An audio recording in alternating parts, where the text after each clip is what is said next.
Welcome to the Chromaniacs, everybody. It's week 3 of our San Diego FC dedicated podcast and co-production of San Diego Punto Football and Padres Hot Tub Studios. I'm Craig Elston, joined by Tony Sanchez and Alex Pena. Good evening, gentlemen. We record on Thursday, June 12th, episode 3 of Chromaniacs, an SDFC podcast. Tony, what's going on? Oh man, let me tell you, I've been hitting some sunshine outside, and it's wear your sunscreen, and I'm really getting ready for these summer days, not just in San Diego, but of San Diego FC as well. Alex, how about you, brother? Yeah, just enjoying the beautiful weather out there, and yeah, it's going to be another, just like the SDFC promoted summer of soccer, and yeah, we're all excited for it. What about you, Craig? Yeah, I'm good. I'm as excited as a kid wearing number 307 running out on the pitch, fresh and ready to go. As we are fresh and ready to go for episode 3 of Chromaniacs. A very brief housekeeping to get things started on the show. For our YouTube viewers, welcome episode 3. We've been here the whole time. Thanks for being here. You are welcome, whether you are enjoying the show or whether you want to write comments or whatever. If you hit that thumbs up button and click subscribe, really that's what we care about, and we'll be very happy with that. The Chromaniacs podcast now available on all podcast platforms. Pick a platform. Apple Podcasts, Google Play, Spotify, iHeart, Spreaker, Stitcher, Bitcher, Wigger, all of them. They're all there. Check it out. When you're there, please rate and review, especially for an early podcast. Very helpful. Those early reviews, very nice. Let's stay on that 5-star tip, a kind written review. If you like the show, give us a 5-star review and a written review, please. If you don't like the show, please do nothing. Continue along in your life. Interfere with us no more, and we'll be fine. You can do your life and we'll do ours. Last piece of housekeeping and shout out. Wanted to say shout out San Diego Sockers. Yeah. Specifically, shout out Charlie Gonzalez / Charlie Golasso. I want to shout out Cesar Cerda and Mitchell Cardenas, the winners of, and Christian Gutierrez. They were all members of Bumpy Pitch FC, and they were all part of the championship team that gets to split $1 million. And this is the Sockers Charlie Gonzalez. If you're watching on YouTube, hitting the match-winning golden goal, $1 million goal from midfield with the keeper out for Pumas de Alabama. And actually, Bumpy Pitch went into target score time, losing 1-0. Finished 40 minutes of match time, losing 1-0. But the way that TST works is you play until somebody scores a target goal, and it's always +1 to the team that's leading.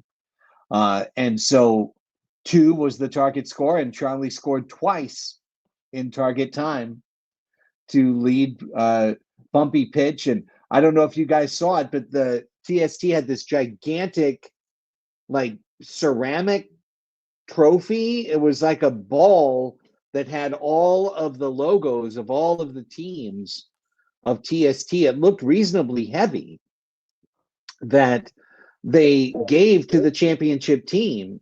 Did you guys see what Bumpy Pitch FC did with the championship trophy?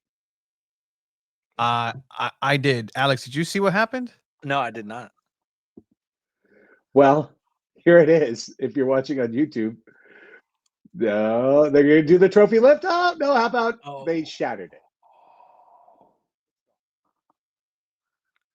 Because they're all maniacs at that moment, and they're all getting at least like 40 something grand a piece. They're just like, yeah, we wrecked the trophy. Yeah, woo. Trophy lift, trophy destruction. It looked intentional for sure. Like, oh, for sure. They think it was gonna bounce. visceral celebrations after. What I love about the sport: 7-on-7, 11v11, 5-on-5, 1v1. It elicits very similar passions at the end of the day. It really does. So shout out to those boys. And if you missed any of TST, you can still catch replays on ESPN Plus. You can find it on YouTube, all of the highlights. Sick tournament in its third year, growing and growing, honestly. And each of the 3 years, the winning team has had a San Diego Sockers player on it. Tavoy Morgan, Drew Ruggles, and Gabriel Costa the first year, Irvin Mojica the second year, and this year 4 guys with Gutierrez and Gonzalez and Cerda and Cardenas. All the guys that are out there at the end of matches, Tony, for the San Diego Sockers. Yeah, it's almost like the San Diego Sockers should field a team of their own. Hey, why not fuse with San Diego FC and a San Diego team at TST? I was actually told that I could probably put a team together. I'm like, okay, I'd be down, but I can't fund it. But could you imagine if San Diego FC, I mean, even just at a Right to Dream Academy level, put a team together and then you fused it with the indoor veterans that populate TST and make it go?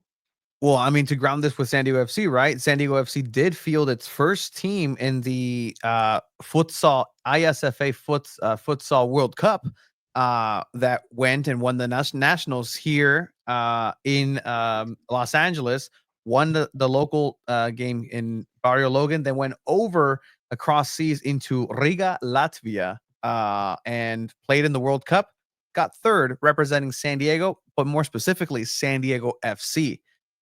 In that, 2 former Sockers 2 players in that too. Just putting that in there. Sockers are always there. Who were the Sockers 2 players that were in there? Did he play Spardo? Is that Pardo? I believe. I'll send the names over there. Okay, it doesn't matter. They might have grazed. Might have grazed Sockers too. I'm a devil for the details. No worries about it. Okay, we've got plenty to come up, including a preview of this week's MLS match, and it's a big one in Minnesota against the Loons. A match that is going to be pretty big to set a tone for the second half of the season, one in which SDFC will be short-handed. But first, let's get to the news of the week, which includes San Diego FC with a team obviously missing all of its players from international rotation, taking on a Club America team that just was a bunch of kids running around in Club America jerseys. And 3-0, the final. SDFC dominates Club America, and the money cashes and all of the credit card statements flow in, and I'm sure the transfer goes over to Club America of their share. And gentlemen, I think everybody was happy on the front office side. Nobody got hurt. So on a soccer ops side, I think everyone's happy. Should the fans have been happy with this match?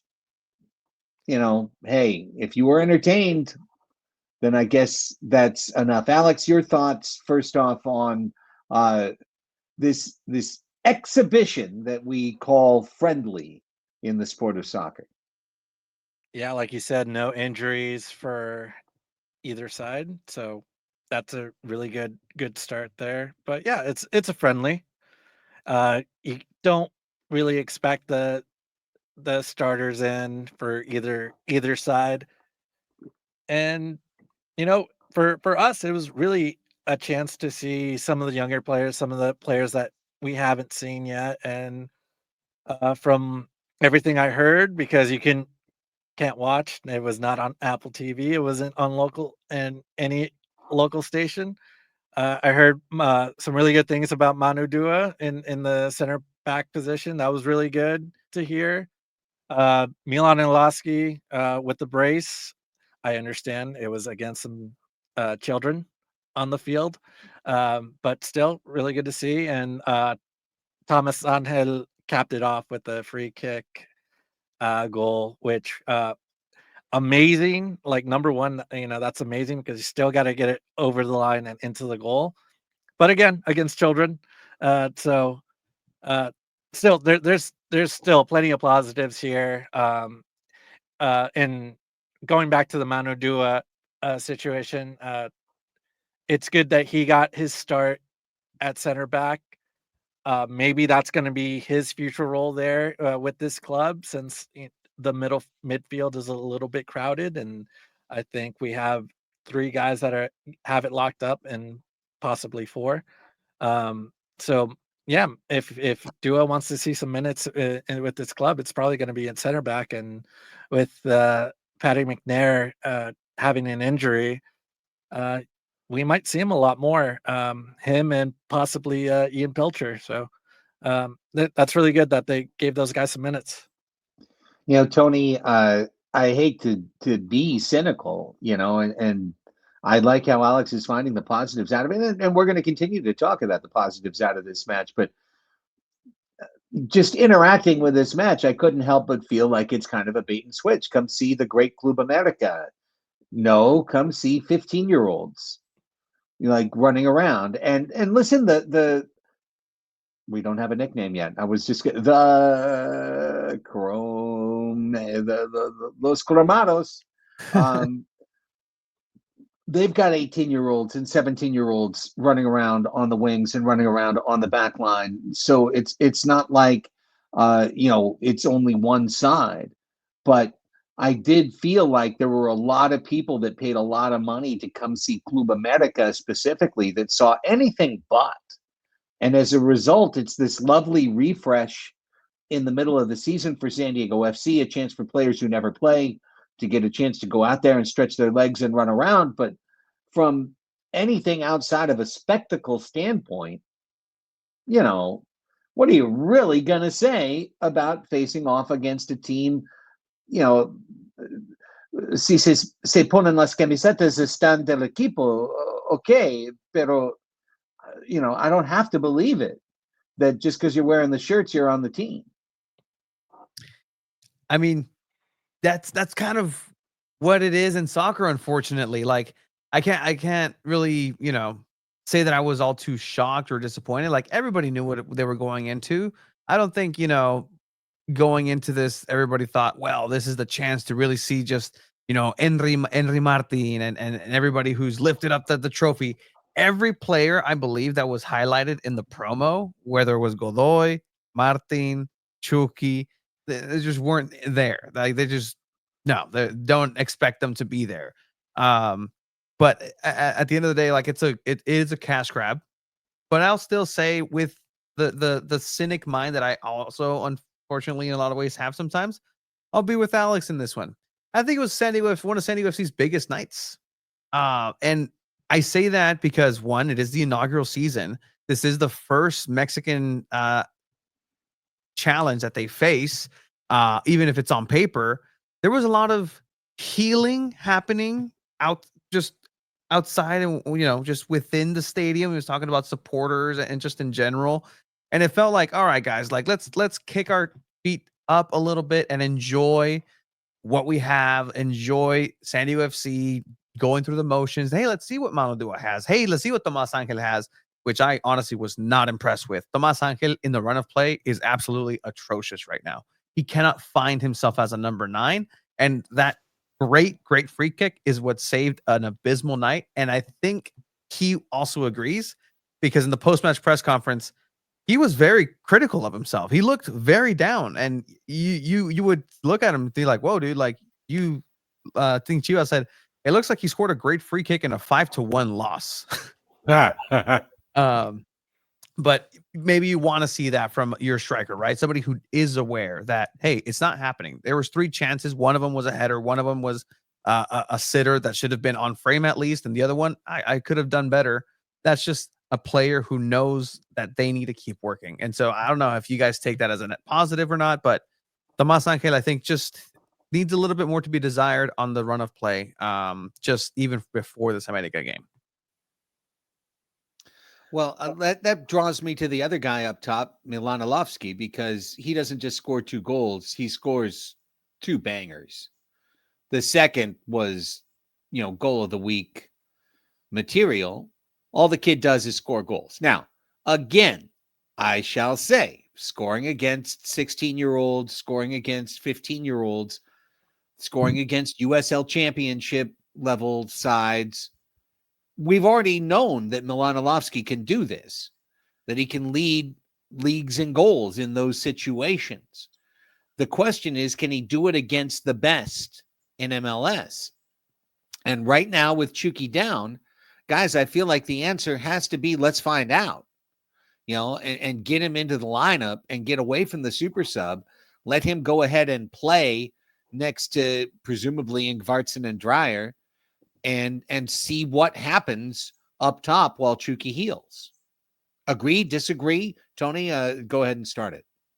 Yeah, I think he definitely has earned his keep, per se, and it'd be almost a waste to not utilize as much as you can of Milanolovsky if he is producing. And you need to have that backup for if Ingvartsen does go down once again. And in the pecking order of strikers in that attacking locker room, Ilowski's cemented ahead of Tomas Angel in my mind. If it comes down to it and you need somebody out there to go into that 9 role in position, I'm throwing Milan Ilowski in there.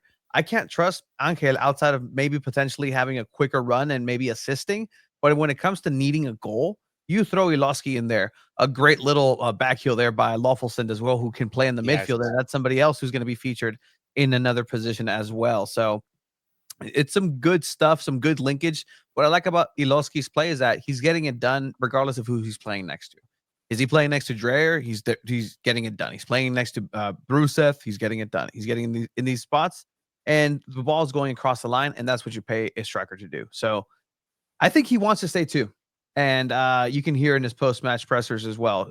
And I hope that that's negotiations going in a positive way.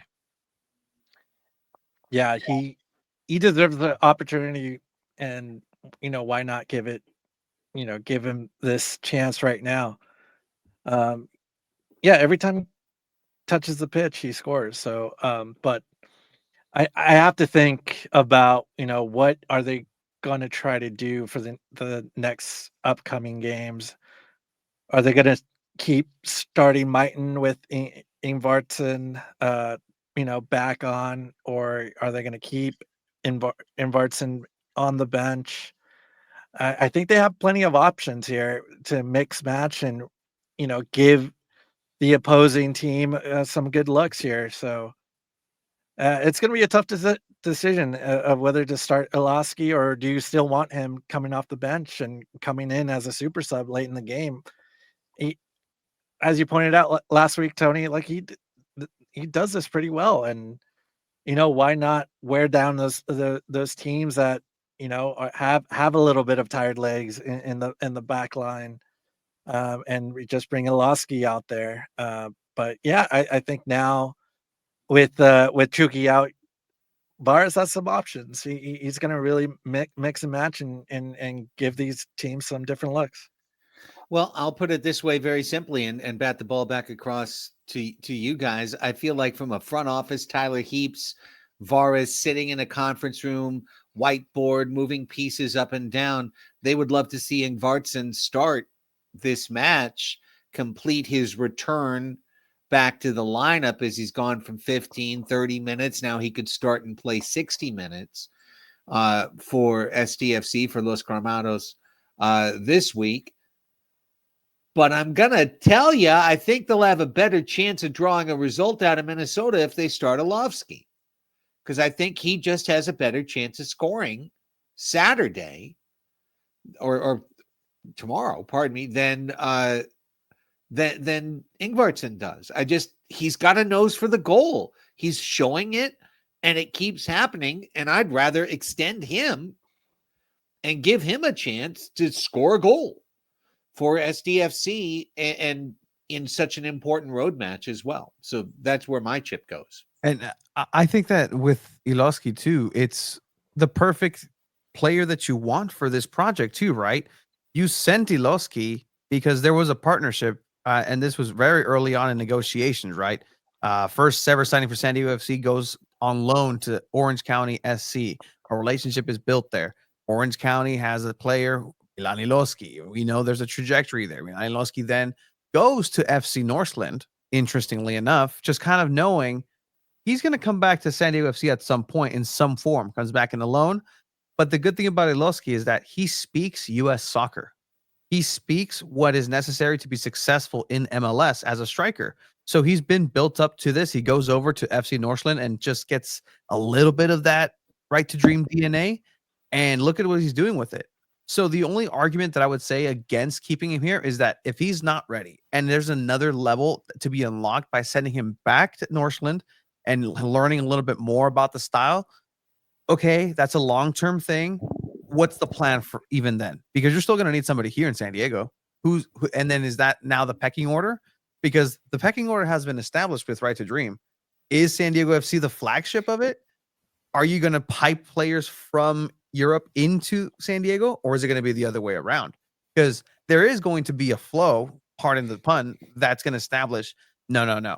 The Right to Dream pathway is SDFC, then to Europe, then potentially to Ajax, then potentially to Napoli, then potentially to Europe. So interesting kind of things to keep a tab on for later as this team grows. All right, let's keep things rolling, guys. And this is being recorded on Thursday, June 12th for a Saturday match coming up in Minnesota. But earlier today, Tony, you had the chance to be out at Singing Hills, opportunity to be out at SDFC training. What did you bring back? You gatherer, harvester of content. What did you bring back for the table for your Chromaniacs to feast upon? It's high season, so we sent the scout out, the young Abe Cepeda out there in Singing Hills, part of the San Diego Punto Football crew. So with that, he got some good sound here from head coach Mikey Varas ahead of the Minnesota match. It looks like it's not like a significant one, but we just need to see how it progresses.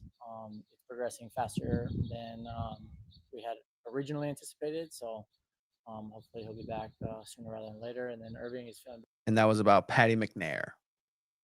Better. He's back on the grass, working with the ball already, so that's a really good first step. Unfortunately, after this game we have this CBA break, right? Mandatory break. So it might delay a little bit for some of the guys, but that's really not the most important. The most important is that we get these guys back, and then we get them back in a solid place where they can finish second half of the season strong. And Anis Saidi came out a little bit early in the game last week. Is he all right? Yeah, no. Anis has a hamstring injury, so it's really unfortunate for him because he actually showed a couple of really, really interesting moments in the limited time that he got. But he'll be out for a little bit. Again, nothing significant, but it will be moderate at the very least. And when you have a young player like that, how do you help with their trying to get back from injury and keep them on the right track? Yeah, it's our responsibility and everybody in the building's responsibility to make sure that we're having interactions with him. Being injured is always a bit of a lonely place, and we have to remember these guys are human beings first and foremost. And they want to be playing football. They want to feel a part of the group. So just as much interaction with them as possible. And then our medical staff is top, and our human performance staff is top in terms of creating an individualized plan to make sure that recovery is optimized as much as possible. And you're at the halfway point of the season. Where do you think the team needs to grow the most? I know you always emphasize a growth mindset. What do you think the team needs to focus on?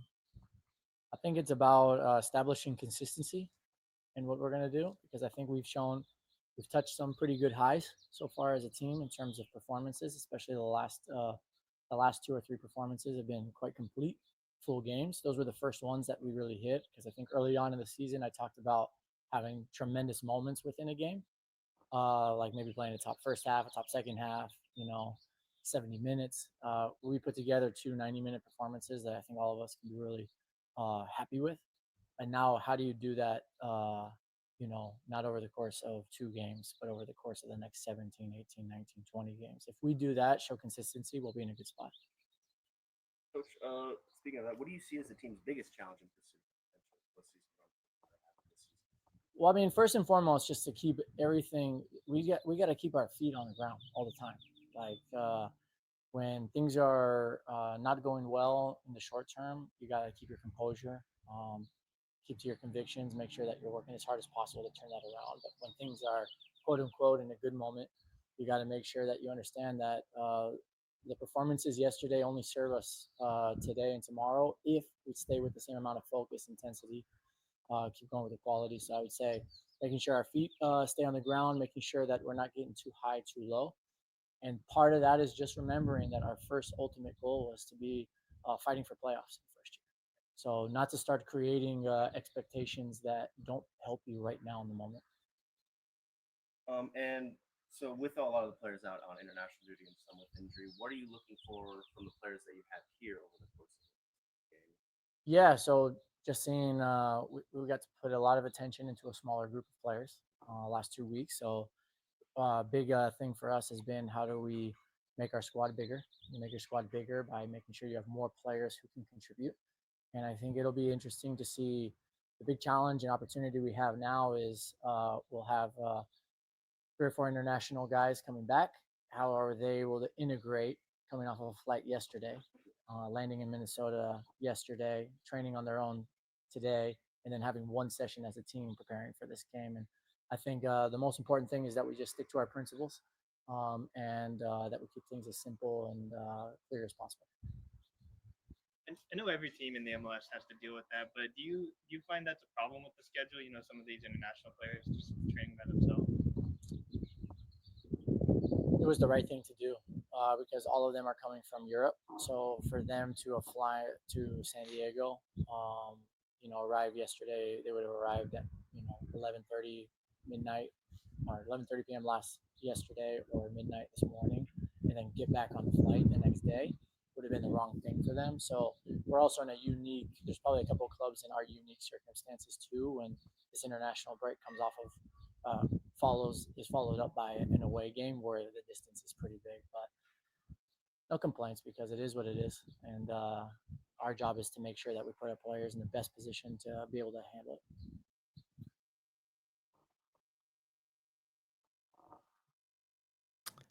Perfect. I think you're muted, Craig, on there. Yep, it's all good. Sorry, great stuff from head coach Mikey Varas here on Chromaniacs. And guys, he brings up something that I think is a really interesting discussion topic, somewhat transitioning or as we transition toward looking ahead to this Minnesota United match, which is something I saw in the Waves last match as well, bringing players back from international duty, asking them to jump back into the lineup, asking them to jump back into the flow. They haven't been training with their mates. They have been hearing a different coach's ear. They've been thinking about a different system. Can you expect the best out of a Dryer, etc., coming back from international duty as opposed to sticking with a younger, less rated player, but somebody who has been an integral part of training over the course of the last couple of weeks? Alex, what do you think? Yeah, I think I saw Dryer play a full 90 on Tuesday, and then Ani Valakari on Saturday played a full 90 minutes, and yeah, these guys played with their teams, and now with the flight and everything, and the good thing is, yeah, I agree with Mikey with them meeting up with the players in Minnesota because you're just going back and forth. So I don't think that's really needed. If they get some training sessions on their own, I think that's really helpful. But I don't know if are we going to see these guys for just 30 minutes? Are they going to come off the bench? And or are they going to start and we're only going to see them for maybe 30 to 60 minutes? I think Mikey Varas is going to have to pick and choose his spots here of when to start these guys, when are these guys going to play, and really and get the most out of these guys who played some very competitive game. Someone at Valkyrie actually did play, some uh competitive games, but they were out there with their teams, and now coming back, I kind of want to see what Mikey has plans. Yeah, I'll just put it this way, Tony. I mean, right there, I would start Ilovsky over Valakari. I would let Valakari, if you need him, come in off the bench on a game like this, and I'd feel a lot more comfortable about the flow of SDFC going into a very difficult place to play with Ilovsky than I would with Valakari coming off a plane and today dribbling a ball back and forth between himself and Dreyer on some field in St. Paul. Yeah, and looking at it, I do believe Dreyer maybe have scored or assisted in one of those, and that's what you want from a player, right? To keep that consistency going, to keep that muscle going, and yeah, he speaks and hears from different perspectives, different coaches, but he's still getting it done.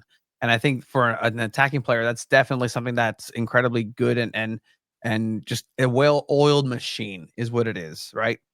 Unfortunately, the other side you get chances with Patty McNair, who goes down. Injury in I believe it was groin injury, and I think that's happened earlier in the year. There was a game, I believe, of Colorado away where he did seem to tweak something in that same area. So I think it might be a lingering issue that he's been working with, but just got exacerbated. But even then, San Diego FC's roster is still very thin. There's no B team, so attention. Like, I don't want to put red flags out there. You have Anis Saidi, you heard it, went down in the America game after pulling a hamstring. Didn't look very good out there because he looked like a substantial amount of pain. But I think, he's doing the right thing. Get anybody into rhythm, using him. Throw Iloski out there. He deserves it. Might as well. It's a bargain. You're wasting money if you're not, really, at this point. So if McNair's out, that means Andres Reyes will be starting, right? Is he? Still MIA. Still somewhere out there. I don't know at this point. When Celine Dion sang the song, she was thinking about Andres Reyes somewhere out there. All right, let's hear some more from SDFC training grounds. Chris McVeigh is going to be part of stopping the Loons, and he's going to have to do it away where Minnesota only has one loss all year on their home pitch. Here's Chris McVeigh. Point of the season, what would you grade this team, and what do you guys think you need to grow on? That's a good question. I mean, it's a great team, I think, and I think the position in the league shows that where we're at. Obviously, there's stuff we really want to improve on, but overall, for our first year together and everyone new here, I think we're playing really well. I've said that to a lot of people. I enjoy the way we're playing here as well. It's very fun. And I think that shows in the games, the way we're playing and controlling games. And obviously, something we maybe want to do better is the games where we control it to be a little bit more effective and get into those areas to get a little bit more clearer chances. Obviously, some games that comes naturally, and some games we kind of have to create it a little bit more. So I think that's something we've been working on. And is that the same as an individual? Just kind of want to help in that area, or is there something you've been working on specifically? No, I think it's as a team, collectively, how we're making the runs and where we're putting the ball in the dangerous areas to make it more difficult for them to defend against it. And yeah, I mean, we've been working on it a lot in training, and hopefully that will show in the games coming up. The overall defense for the team has been making a lot of great strides lately. So what do you think the key towards the latter half of the season towards maintaining that tenacity is?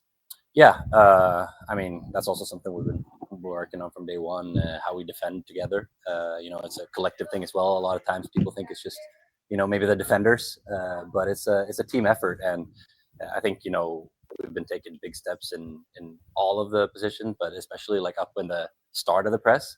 And, if we can win the ball up there, then that keeps them from coming closer to our goal. So it's, I think that's been a big thing. And then us as a defensive line, to work together and, keep the same line and kind of understand where everyone is. And I think that's been also growing. The more you get to know each other, you start to learn how everyone plays. And yeah, I think it's been good. And with Snapdragon having like a top 5 attendance record in the whole league, how much has like home field meant to you and the whole team? Yeah, I mean, it's been amazing. I didn't know how many people were going to come in the beginning, but I think the stadium's been amazing. The atmosphere's been great, and I've had family come over from Sweden and stuff, and some friends come over, and everyone says it's been amazing, even up in the stands. So yeah, it helps us a lot on the field, and we get a lot of energy from it. And yeah, it's been good. Can't complain. You know, San Diego's going to be without some of their important starting midfielders. How do you play with knowing that some of your starters are going to be gone, while also knowing that, like, you know, in the last week you guys had midfielders that came on and played pretty well in those? Yeah, I mean, I think that's you are spot on. Like we saw last week when we played a lot of guys that maybe haven't gotten that many minutes, how big of a group we have, and you know how many good players there are in this team. We got a really broad squad, so I think you know everyone's ready, and yeah, I'm not worried at all for the guys going to step up and really show that they deserve that spot as well. You know, so I'm excited for it. Actually, going through the question, like, do you think a lot of the other players on the team see this moment with a lot of other guys out on their national duty as an opportunity to sort of make their own mark on the team? 100%. Yeah, I mean, like if you're not playing, I mean, especially I'm talking for myself as well. If I'm not playing, the moments you get to play and show, like that's a golden opportunity, you know. So you can see a lot of the guys I thought did really well the last game against Club America, and yeah, they just got to keep it up and help the team, and I think they will. There's Chris McVeigh. Maybe coming up with our nickname. I like that. You muted yourself. It was too good of a name. You were silenced. No, my mic has a shaky plug. It unplugs itself every once in a while. Going to go back to the good mic, but yeah, the Broad Squad. Or if they were in East Coast, the Broad Squad. Hey, welcome to the Broad Squad. Hey, come on in. I don't know if that one's going to catch, but I did like it. And here's the discussion topic I'll give you while I reset my mic. Are you surprised at how well San Diego FC's back line has held up through the first half of the season, Alex? Yes. They weren't really thought of as a good backline, and I think when we first saw it, we saw McVeigh, we saw McNair, but then we had Negri to start, Loffelson, and they got a few starts, and we saw what they can do. They're probably the most experienced out of the in the group when it comes to MLS minutes. And then, you know, and then all of a sudden Bombino shows up, and Oscar Verhoeven shows up too, and they've taken over, and they're now the fullbacks, and it seems like the fullbacks of the future. Just one person's opinion here, but now they look great. I think adding Bombino, Verhoeven, they really have made this backline a lot better than it was, and you know, nothing against Loffelson or Negri, but you know, their type of style just wasn't matching to what Mikey Varas was wanted out of that group, and now it seems like a very legit group. It's holding up pretty nicely, and it you know it's helping Dos Santos very well, and because he's the one getting the clean sheets at the end of the day, but it's all doing part of the back line here.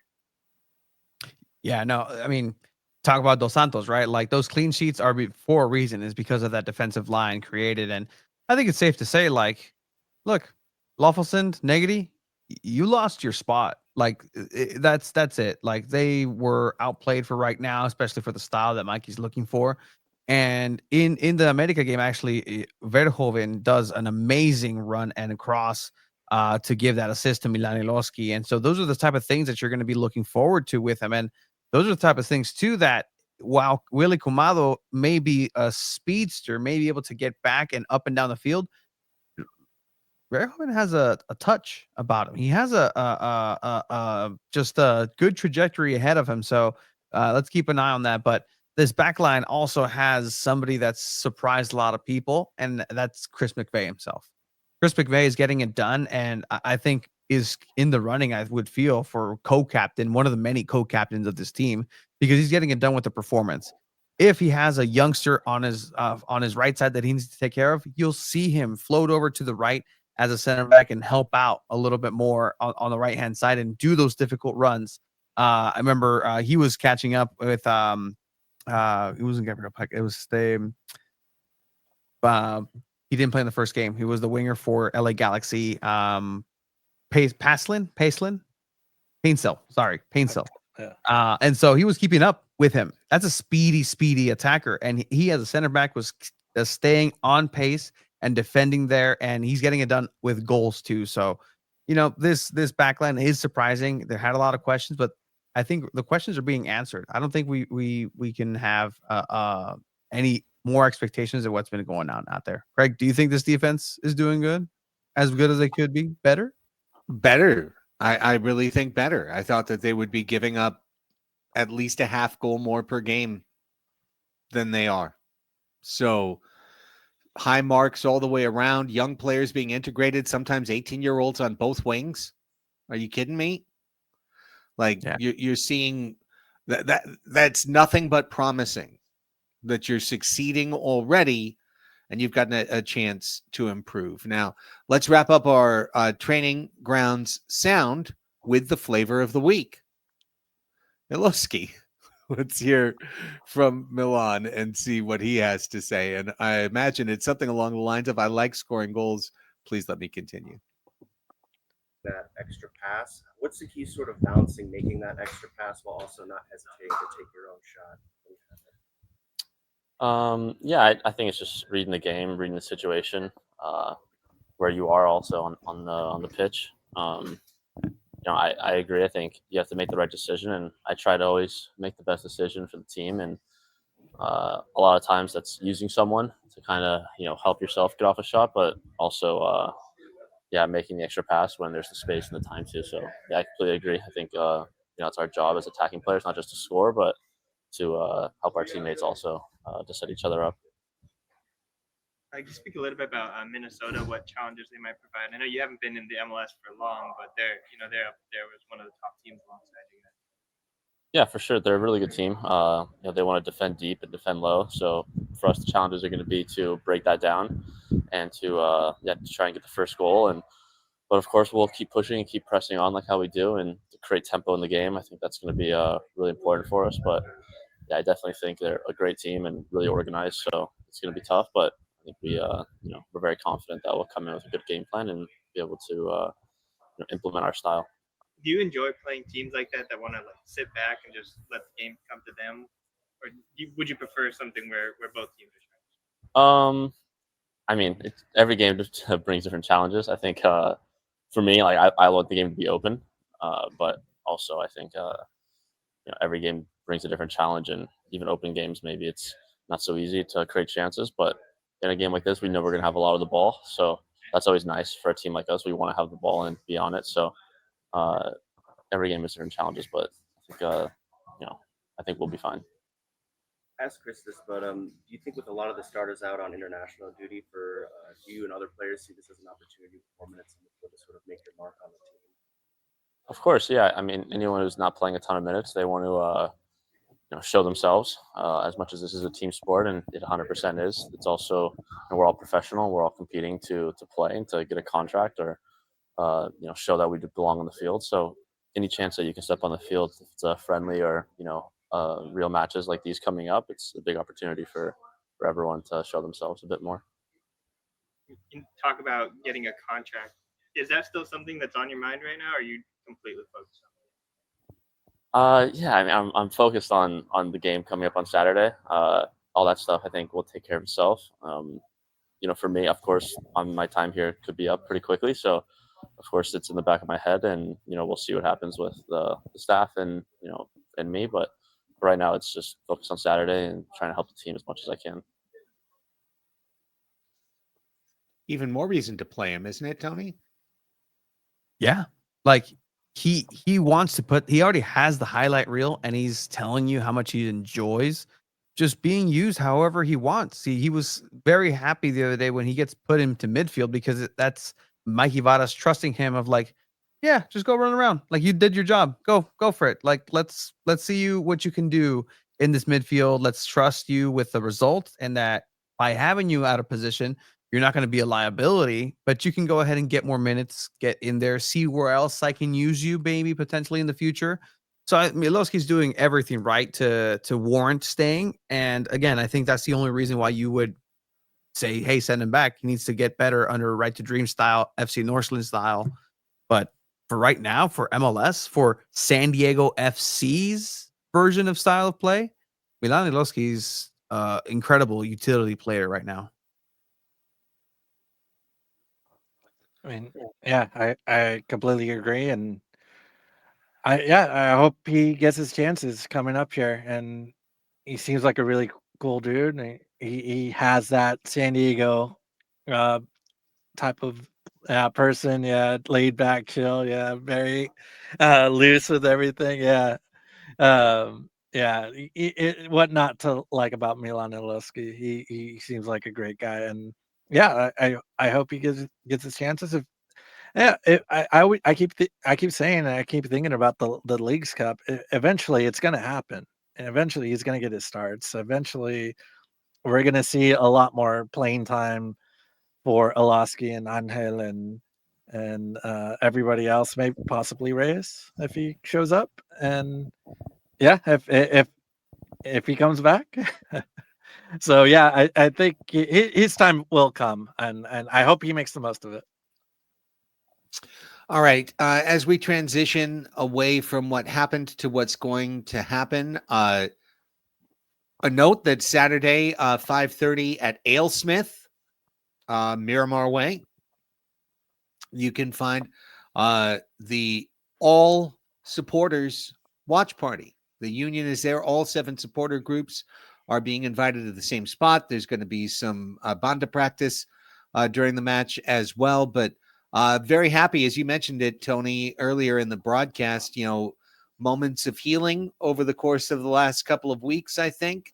And I loved to see this joint announcement for everyone to be together on Saturday. And I'm certainly hoping to be out there as well and looking forward to this match.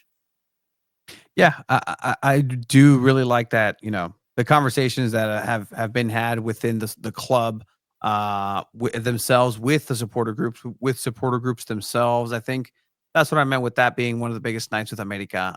There was a moment where it was a common enemy, and I'll be honest, I was very happy to see some people that I know are America fans not in the yellow, but I guess it was called for a blue out over for the stadium, but in the section. And everybody came together, and you can tell that people missed each other, and there was like, yep, at the end of the day, we're all brothers, we're all sisters here, and let's all go ahead and cheer for San Diego FC. And that's good to see. Like I'm a sap for those kind of things. Like just get it together, guys, because you are representing San Diego, and I'm glad that I think this is exactly what that is moving forward.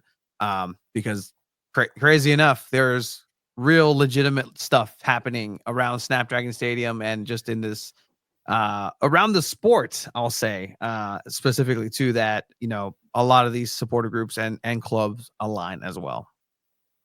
And the last thing I wanted to say on that as we transition is Monday mornings, I'm getting the chance to be back on with Ben and Woods on 97.3 The Fan, and to talk not only Padres, but to talk SDFC.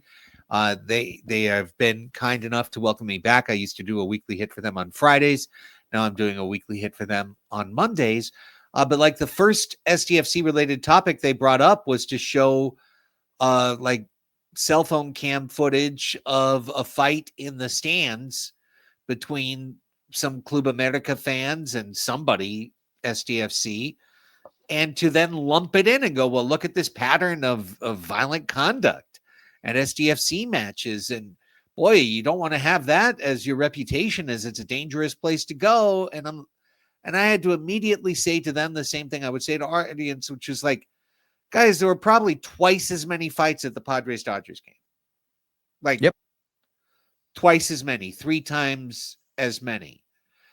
two dudes throwing down after 4 beers in section 208 or whatever. Do not lump the supporter groups in with that. Don't lump quote unquote soccer culture in with that, because I need to invite you to go to a football game in Vegas, or to a basketball game in Philly, or to any game in Kansas City, or to any game in Los Angeles of any kind, or San Francisco, or any other major metropolitan area. If you put 30,000 people in an area, 5 of them are going to fight. It's why they hire security. Okay? It's why those security companies have long-standing business models that they've been able to execute upon for years upon decades. So just don't put SGs in your mouth, or put really soccer in your mouth, in my opinion, when you talk about, oh, there was a fight at the game. Yeah, well, there's a fight at every game. Don't turn it into a pattern. There's too much of that, of the media taking an isolated incident and calling it a pattern. And that's a broad comment. So, guys, with that, let's turn it over. Let's finish with a preview here. We've got Minnesota United. This is a big match. And Alex, as our resident MLS expert of amongst our three, I invite you to lead the way. There's 2 things I see that are very interesting on our call sheet here. It says Minnesota United FC technically not in Minnesota, and also youngest coach in the league. So tell me a little bit more about the Loons. Of course. Yeah. Let's learn about a new Minnesota United FC team. Yes, they are not technically in Minnesota, technically, since that's one of the places I've been to. They're technically in St. Paul. So I don't know why they chose the name Minnesota United FC. I would have preferred Twin City United or Twin City FC, maybe. I think that would have been a better name, but this is actually a pretty young team. They were founded in 2015. They started playing in 2017. And I actually got to see Minnesota United in their first season. And I think I'm going to save that story for our San Jose preview, because that is still dubbed as one of the greatest matches in Avaya history in San Jose. So I'm going to save that one for later. But going into the youngest coach in the league, Eric Ramsey, he is 33 years old, and he is coming from the UK, England, and he came up through the Chelsea system as a coach, and he later became a coach for Manchester United, and he won. He was there for the EFL Cup win in 2023 with Eric Ten Hag, and yeah, he was he. I guess he's considered as one of like the rising stars, one of the young in coaching in the UK, and he has a lot of experience working with some very top managers in the game. And now it was very interesting to hear when the announcement happened last year that he was coming to MLS, and that was very interesting. That was very interesting to me to hear, like, why MLS, why Minnesota United. And for him, and I think he makes a good point. He gave an interview with the BBC this year that said, hey, the reality is in the championship, you might last a season or two, and in MLS, you might last longer. And he actually said that I need the room to grow, and I need the room to, if I make a mistake, I think there are teams here in the United States that would give me that leeway and give me those chances. And he found that opportunity with Minnesota United, and ever since then, I mean, Minnesota United is actually taking off as a very good team. I mean, they finished in, they made it to the quarterfinals last year in the playoffs, and that was the first time they made it that high, and they had the second highest point 52 points in their history. So he's already made an impact with Minnesota, and now as we look at them, they're right behind San Diego FC in third place. So, yeah, his impact is has been felt in Minnesota, and but the difference here is the style of play is very different. It is a completely different style of play compared to San Diego FC. I mean, they're almost on the complete opposite ends. Meanwhile, San Diego FC loves possession. They love having the ball. They love passing it around. Minnesota United doesn't, but they still find success with the way that they play, and I think that's kind of a dangerous threat for San Diego FC. They can make those key passes. They make those crosses into the box. Um, yeah, Minnesota United can really shift this game in a hurry if they really wanted to. So that's going to be something to look out for when it comes to this team. Um, and I think the interesting part of this upcoming match for both sides is going to be, you know, and I'll leave it for you guys to discuss here. Uh, what are we gonna do when we don't have Luca and Godoy and some of these key players? I know Dreyer might be limited, Ani might be limited. Yeah, right. Reyes might be in there. But on their side, they're gonna be out without their keeper, Dwayne Sinclair, one of their top goal scorers, and Tani Oluwaseyi. Sure. Very difficult to pronounce. And then and Joseph Rosales, who's also playing in the Gold Cup. I mean, those three are going to be out. They do have some players coming back in from international play, but they're also going to be limited. So yeah, what do you guys think about this? How this team is going to be set up with some players out due to international play and some injuries, and what do you think on Minnesota side? Well, Tony, the thing that stands out to me is, when you talk about styles make fights, styles make matches, I feel like Minnesota's style is perfectly tailored to defeat San Diego in that they try to score without possession. So they're going to be perfectly happy for SDFC to try and get to 65% possession. That's not part of their win formula. Their win formula is to take advantage of 3 or 4 mistakes and turn them into 1 or 2 critical chances while locking everything else down. Yeah, there's only one ball, and Minnesota's perfectly fine telling San Diego, here, it's all yours. Keep it for, I don't know, 89 minutes. I only need to win 1-0 to take this 3 points away. And I think this is what was mentioned. I think episode 1 of the Chromaniacs is kind of like, what is the foil? What is the area of growth for San Diego FC? It's those moments where they have all the time in the world, where they have all the space that they need, even more space than they're used to. But are they creative enough to really go and break down and try to play differently? If something isn't working one way, you have to be able to maneuver and adapt, perhaps away from your style, away from this right to dream San Diego FC now style of play.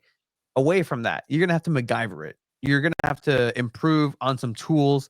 And I know a guy that's been saying that, hey, I can bounce off of anything, I can work off of anything, and it's been getting it done. And again, that's Milan Linovsky. Oh yeah, he might be the key for this match, and it all depends on when are you going to employ him. When are you going to send him out there? Are you going to start him and try to get some goals and some shots early in this game, or are you going to wait until this is a 0-0 match and we really need a score here to try to steal one in Minnesota or St. Paul? Because yeah, I mean, he can be the difference maker in this match. And just to contrast Minnesota compared to other teams we've seen, like the Austins, like the St. Louis's,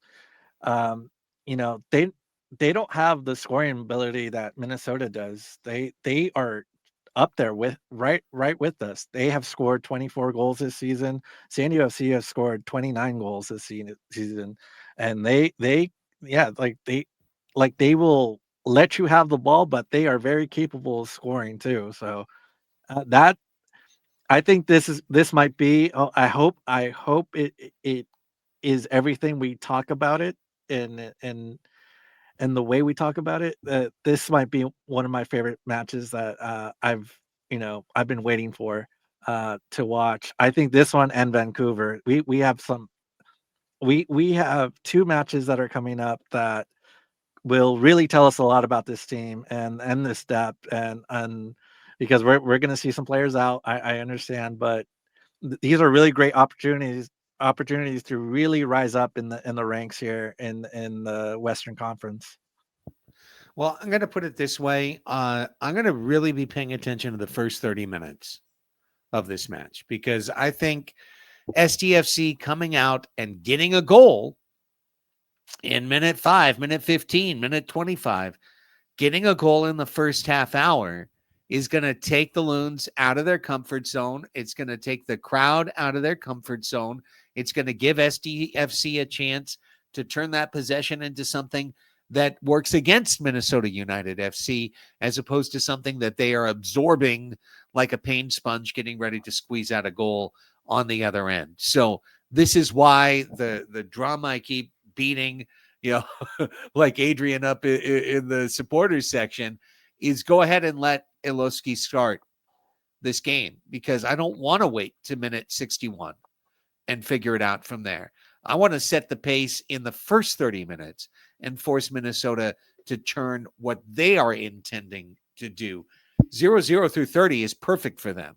0-0 through 30 is not great for SDFC trying to secure a critical road result. And yeah, these next two matches, which are spaced out by a couple of weeks almost, but at Minnesota, at Vancouver, it's going to tell you a lot. It's interesting. Padres and SDFC playing these challenge matches in June. Last thing, I have to say it for somebody in Minnesota who's listening that's been screaming at the podcast.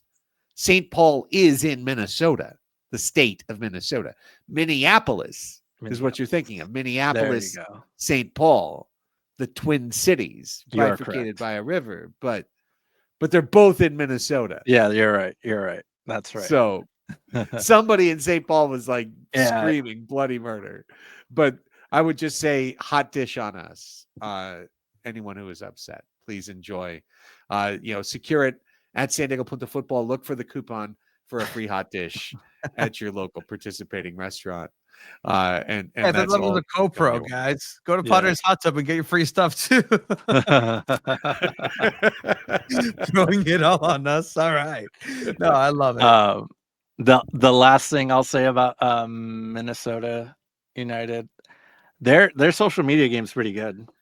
I mean, did you guys see when Minnesota defeated Inter Miami, the Pink Pony Club? Oh, and then Excellent David Beckham man. got really upset with that and said, like, come on, have a little class here. And you got David Beckham upset. Yeah, I think you're doing something right with the social media team a little bit. Salty young social media. That is kind of an MLS thing, isn't it? Yeah. So the Pink Phony Club. Wow. Yeah. Excellent stuff there. Oh, there you go. Yep, that's it. That's incredible. That's the one. Ouch, babe. Whenever I trash talk like that, the next three things I do fall apart. I would I would never be able to send that tweet. Like there's just 0% chance. But good on you, kids. Good on you, Gen Z. Shameless and always looking for the lulls. Appreciate you. Yeah, you were talking about Tani Oluwaseyi, who got a brace and beat Seattle 3-2, the same Seattle that just beat San Diego FC. So if that means anything, something I'm discovering in MLS is that, it really is week to week sometimes. Like doesn't necessarily have to be a pattern of, well, this team beat this team, but they lost to this team, which means this team will no, it's just any given Sunday almost mentality. And I think this is one of these cases where we're just going to go ahead and see what both of these teams have at their disposal, and hopefully their styles come through. If not, I can see this being just a train wreck of two teams trying to put and just tape themselves back together with like, all right, this is our identity, this is our style, and then we're gonna have a 0-0 matchup on our hands, and get a point for San Diego FC, I guess. But I think they'd be happy with a point here away. Oh, I would be. I would be, absolutely. All right, guys, let's wrap it up for episode 3 of Chromaniacs. Great stuff, great sound from the training grounds that you get only here. Good discussion topics and a good preview as well. If you have enjoyed the show, don't forget to give us a 5-star review. Leave us a kind written review. If you're watching this on YouTube, that thumbs up. Hey, go ahead and hit it. Give us a subscription as well. And on the way out, Tony, how can everybody continue to enjoy all of the content being created at San Diego? Absolutely. It's San Diego.Futbol. That's the name of the game. San Diego.Futbol on socials, the website, San Diego.Futbol, writings, sound, San Diego FC, San Diego Wave, everything soccer in San Diego coming your way here. Alex? And Alex, how can everyone check out what you're doing at Chromatic FC? Yeah, Chromatic FC on Substack. And you can find me on Blue Sky at Who Knows Alex. For myself, you can find me on Blue Sky at 619 Sports. You can find me on Instagram at 619 Sports and Life, where I'm a little bit more active overall. And of course, if you are into San Diego sports, you're probably into the Padres. Go check out Padres Hot Tub, available on all the same podcast platforms. You can also support us via Patreon, patreon.com/Padres Hot Tub. Saturday night, SDFC and Minnesota, and post-game coverage via San Diego.Futbol. Hopefully I can help you out with that. And then we'll be back next week to talk about it all on the next episode of Chromaniacs. Until then, for Alex Pena and Tony Sanchez, I'm Craig Elston. Thank you so much for watching and listening. And vamos, SDFC.